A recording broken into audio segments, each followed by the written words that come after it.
Hi, and welcome back to my channel. I'm Maggie, and I share my travels around China, living in Shanghai, and especially my birth parent search. So if you're not familiar with me, I was adopted from China when I was 1 back in 1998. And during the pandemic, I just felt a desire to reconnect with my heritage that I hadn't felt before. So through a double degree master's program, I got over to the Shanghai Xiaohongshu University, and I've been living in China kind of ever since. I'm currently back in the States for Christmas, but I'll be going back in January to live another 6 months in China. So it's been probably a few months since I last updated, and I don't even know if that update was truly like the most up to date, but there's been a few things that I've done since then to continue the progress of finding my birth parents. The first is I decided to finally go ahead and do a birth parent search poster. So normally that's like the first thing people recommend that you do, and then you share that on social media and promote it out. My first social media post was kind of my adoption papers and like a message in Xiaohongshu, and like that got some traction, which is great.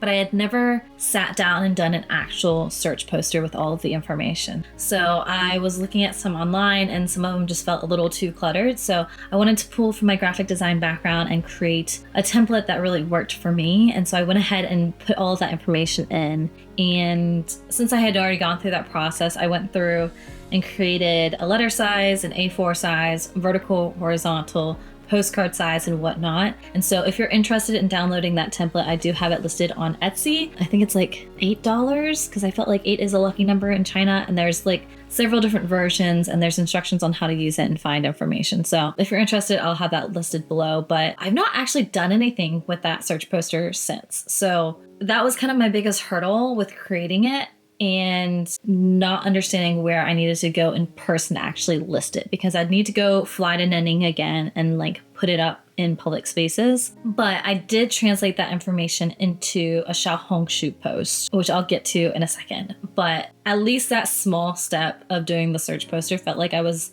making some progress towards my goal. And my next plan of action is to share that with a professor who suggested that he would help me with my birth parent search, and then share that information with a few other groups and see if anything comes of it. So I will say I took that birth parent search poster and I converted it into a Xiaohongshu post, and I went and published, and then I shared it on my WeChat moments to see if, it could get any traction. Almost immediately, one of my friends said, "The link's broken." And I'm like, "What do you mean the link's broken?" And he's like, "Yeah, we can't see it." And so I went back and I'm like, I can still see it. It seemed like it passed all of the review checks and whatnot. So I posted it again and thinking that maybe it was just, something on my end. And then he still can't see it. So we came to the conclusion that my account is, kind of shadow banned, in the sense that the Chinese government doesn't want people to see my posts, which honestly, if I look back at my account, like the number of views on most of my posts are pretty low, which I don't have many followers, so it makes sense that there wouldn't be a ton.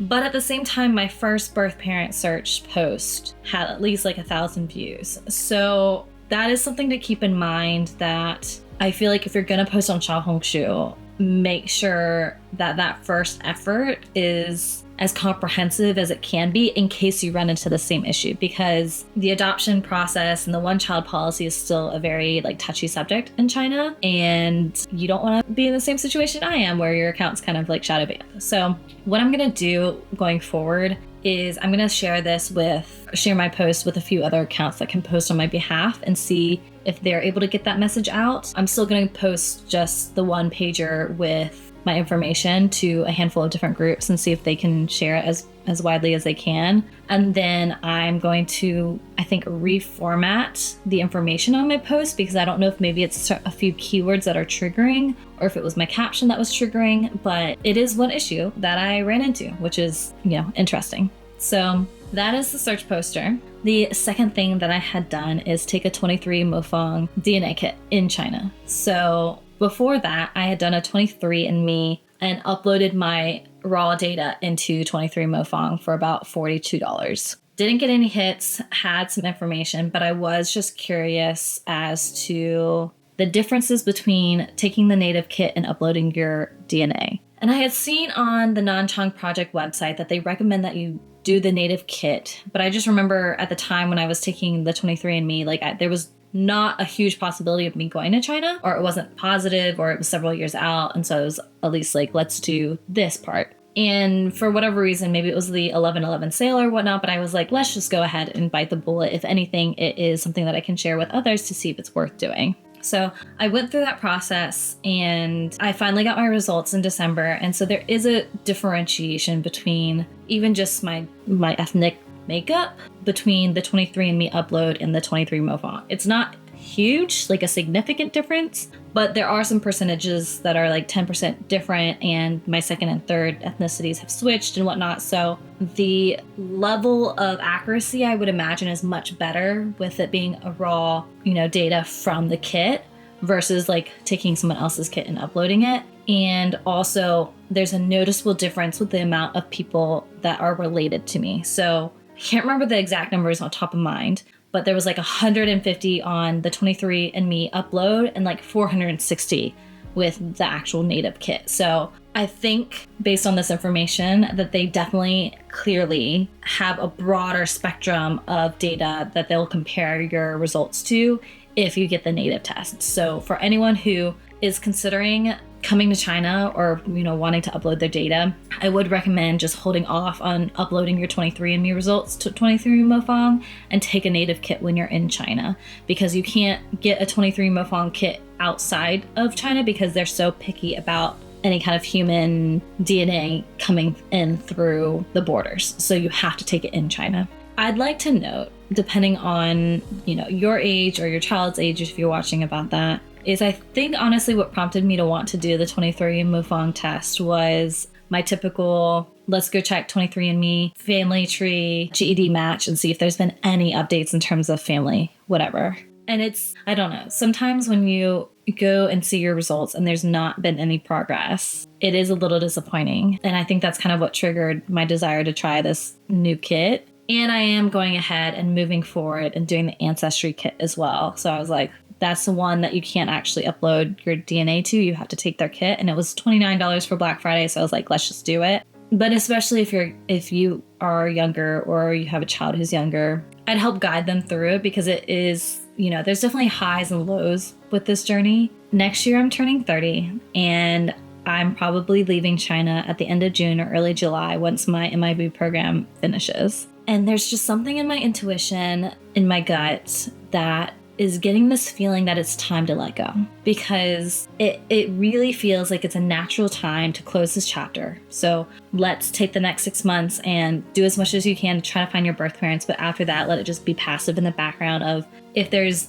DNA match or whatnot, then great, but like not take any additional steps. And I think honestly, some of what triggered that was I went ahead and listed on my website that since the very beginning, like every step I took towards this birth parent search. So when I first got 23andMe, when I uploaded that data, when I bought different books to learn more about the adoption process and what China was like, the different documentaries I watched, and like every little step, and also the financial, responsibilities that came with that. And I think it really highlighted for me just how long I've been at this. Like, not that it's a ton of years, but it was 6 years.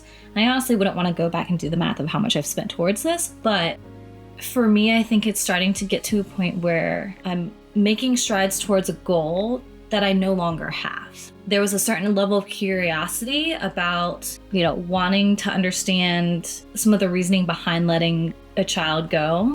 When most people ask me, I usually say it's more because like, I would love to understand my health history, like from family side. Like, is there any concern about diabetes or heart condition or whatever? That's like a practical answer. Another answer is also like, I'm really into astrology. So I would love to know my birthplace, birth date, and birth time so that my astrological chart is more accurate. But I think, at the end of the day, it's about acceptance and having some closure about why you were given up. And I think through this year in China, and I've gotten to really explore the country and see more of it than a lot of Chinese people do, that I don't really need those answers anymore, especially as I'm getting older. It's nice to have, but it's not a need. Not that I think it really ever was, but I see some stories of other people who found their birth parents, and I've like listened to their story and heard their feelings. But if I try to picture myself in there, it's like almost hard to even process what I would expect that relationship to look like afterwards. And at least for me, like there's something in my gut that's just saying to let go. So that was a side tangent. But I did the 23 Mofong DNA test. I've gotten the Ancestry DNA test, which I still need to do, but I keep putting off because it's never fun having to spit in a tube. But the last thing that I did as an update was the National Reunion Database. So I got the card from the Nanchang project back in January, actually. And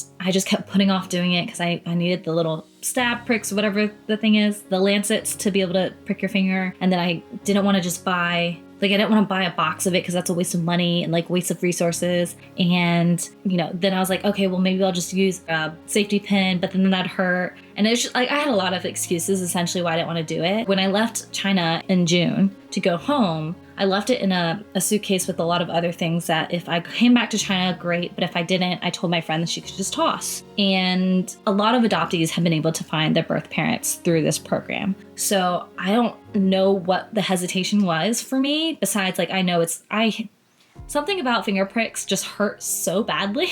But I usually have a decent like pain tolerance, but like just these like small ones hurt so much more. Anyways, I finally got the lancets. I finally went ahead and did it, but it hurt so much. So with the National Reunion Database, now that it's, you know, moved on to the next step in the process, I've gotten a case number back. They have my Chinese phone number. They have my US phone number. At this point, it's just a waiting game. And I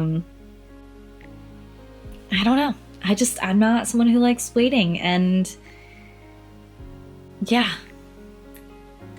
this journey has been very interesting in that, you know, I haven't necessarily had many lows, but there's still always that disappointment when you open 23andMe and there's not a match. And I feel like stepping into a new era. And so this video is just so depressing. And it's not as depressing as the first one that I filmed because I already filmed this video and then there was some technical issues, so I needed to refilm. But yeah, I'm gonna give this next 6 months to try and do what I can to find my birth parents. I don't think I'm gonna go back to Nanning to go to the orphanage, although I think I'm gonna see if people can call them on my behalf and see if I can get the records sent to me rather than having to go in person. But yeah, it's almost inexplicable, that feeling where you just know this is the right decision to do what you can, but then move forward without regrets. And I want to document my experience to share it with others so they know what to expect. Anyways, so I do have a few new features on my website and blog posts that detail the different steps that I've taken to highlight how this is not a linear process. There's definitely highs and there's lows. I also put together a blog post that kind of highlights what some of those financial stipulations might be with a birth parent search and how you can do it from super budget for no money, medium budget, and high. So if you're just starting on your journey or you're trying to figure out where your next step is, that might be a good thing to look at. And at the end of the day, thank you so much just for following along on this journey and, you know, joining me as I navigate this beautiful, crazy thing that we call life. So if you're enjoying this content or would love to see more some of my travel content, which is coming soon, I have a year's worth of content to finally edit. Thank you so much for sticking around, like and subscribe, and I will see you in my next video. Thanks. Bye. Oh, yeah. Yeah. This topic is just so sensitive, and I'm not someone who really gets the feels, but there's just, you know, something pulling at me to like move on. Anyways.